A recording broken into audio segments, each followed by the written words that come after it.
ये कच्चे के डाकुओं का जो मामला है, ये हमें उसी वक्त क्यों याद आता है जब खुदा न खास्ता कोई अगवा हो जाएगा, खुदा न खास्ता पुलिस वाले शहीद हो जाएंगे, उनके बच्चे यतीम हो जाएंगे, तो फिर हम इस पे गुफ्तगू करेंगे, एक्शन करेंगे और फिर कुछ दिनों बाद बिल्कुल सुकून हो जाएगा। असल वजूहात क्या है?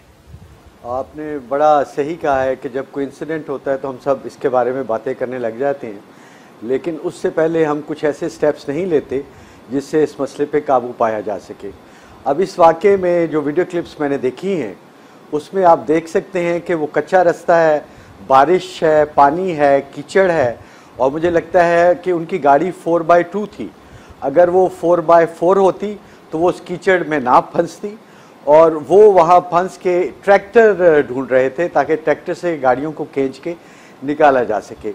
एक तो ये कि हमें इन इलाकों में पक्के रास्ते, सड़कें बनानी होंगी, हमें वहाँ पे डेवलपमेंट करनी होगी, वहाँ हमें स्कूल बनाने होंगे, डिस्पेंसरीज बनानी होंगी।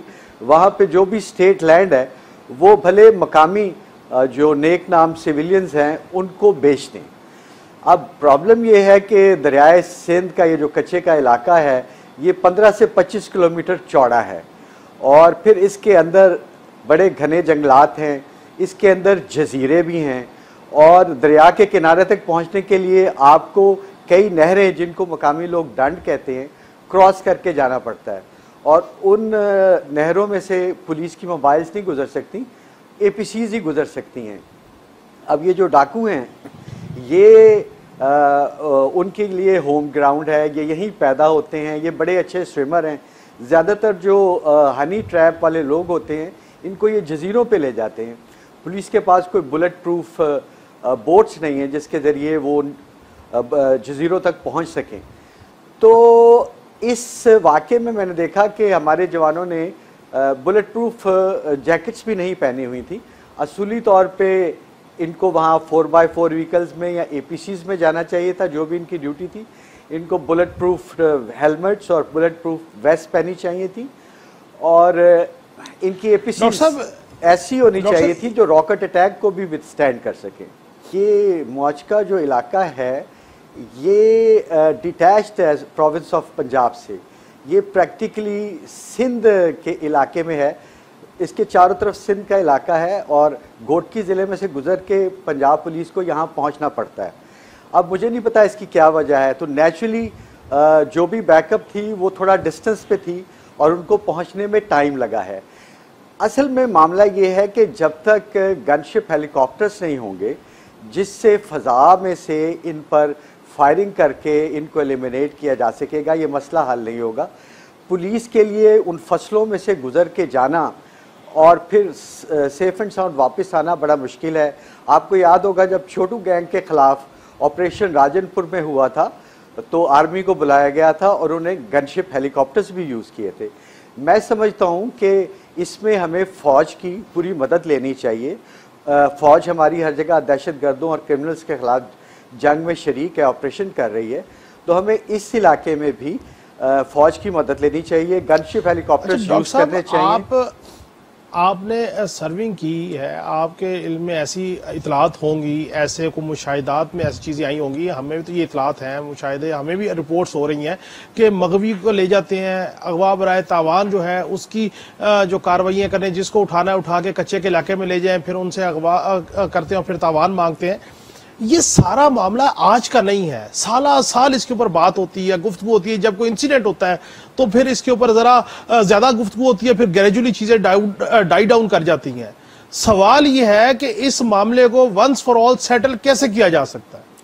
इसके लिए तो फिर चीफ मिनिस्टर पंजाब और चीफ मिनिस्टर सिंध को एक मीटिंग करनी चाहिए, और IG साहिबान, DG रेंजर्स और जो मुतलका जैसे बहावलपुर में कोर है, पनुआकल में मेजर जनरल बैठते हैं, इन सब की मीटिंग हो और ये एक स्ट्रेटजी बनाएं और इस इशू को वंस फॉर ऑल किल करें।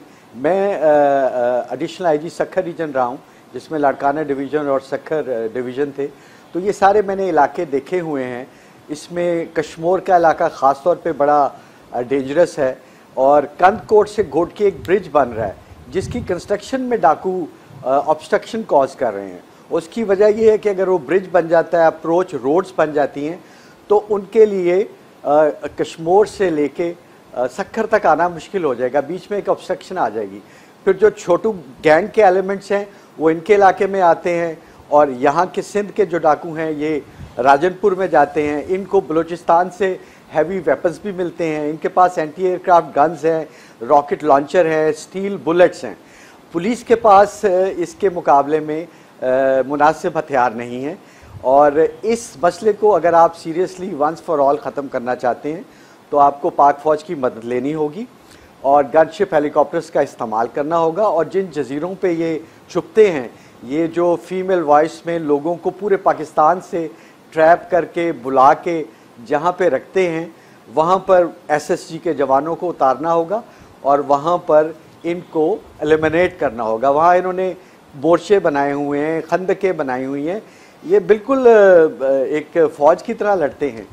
तो इसको जंगी बुनियादों पे हमें हल करना चाहिए। इनको ये इतना जदीद असला कैसे मुयस्सर आता है, कौन इनको फीड करता है?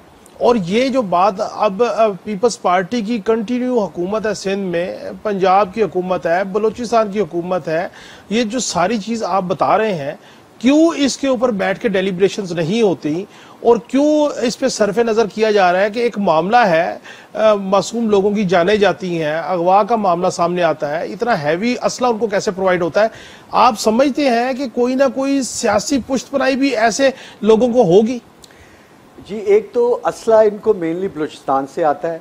बुगटी साहब वाला जो इंसिडेंट हुआ था, अकबर बुगटी साहब वाला, उसके बाद जब ऑपरेशन हुआ तो बहुत सारे बलोच जो हैं वो सिंध के इस इलाके में आ गए थे और जंगलों में इन डाकुओं के मेहमान रहे थे, और इनका आपस में बड़ा कम्युनिकेशन और कोऑर्डिनेशन है। और आपको पता है बलूचिस्तान में हर तरह का असला अफ़गानिस्तान से और ईरान से आ जाता है, और वो असला ये बलोची जो स्मगलर हैं वो यहाँ तक पहुँचाते हैं। जहाँ तक पॉलिटिकल सपोर्ट की बात है, देखें ये डाकू हैं, इनकी फैमिलीज़ हैं, इनके वोट्स हैं, और ये जाहिर है मकामी सियासतदानों के वोटर और सपोर्टर हैं, और मकामी सियासतदान भी ये नहीं चाहेंगे कि इनके ख़िलाफ़ ऐसा भरपूर ऑपरेशन हो कि ये बिल्कुल ही ख़त्म हो जाए। फिर लोकल एरिया पे होल्ड करने के लिए भी इनका आपस में कोऑपरेशन होता है। तो पॉलिटिकल विल मैं समझता हूँ लैकिंग है, और पॉलिटिकल विल को मजबूत करना होगा।